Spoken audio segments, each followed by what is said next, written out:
চলে এসেছি বন্ধুরা আজকে আইডিটলা, হাতিবাগান শোভাবাজার আইডিটলা দুর্গাপুজো দেখুন, খুব সুন্দর করেছে।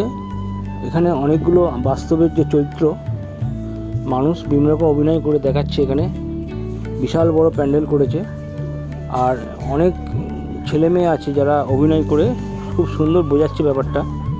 থিমটা দেখুন খুব সুন্দর, অন্ধকার অন্ধকার প্যান্ডেল, হালকা হালকা আপনি আবছা দেখতে পাবেন, পুরো ক্লিয়ার দেখতে পাবেন না, কিন্তু আপনাকে বোঝাতে চাইছে এই মুখ বধির যে সমস্ত মানুষ, তাদের সমস্যা, তাদের প্রবলেমগুলো এখানে তুলে ধরা হয়েছে। তো আইডিতলার পুজো দেখছেন ব্যানার্জি লাইফস্টাইল 3.0 আমার চ্যানেল। কেমন লাগলো জানাবেন, বলবেন।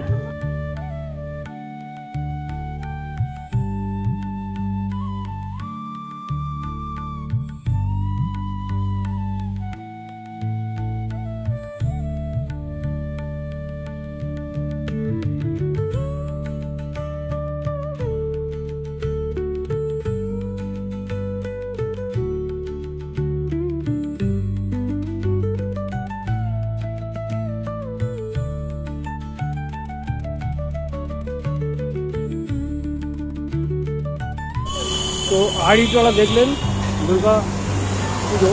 আইডিটলা আমি 1 মাস আগে দেখে গেছিলাম বাড়িতে, আজকে আপনাদের কমপ্লিট দেখালাম।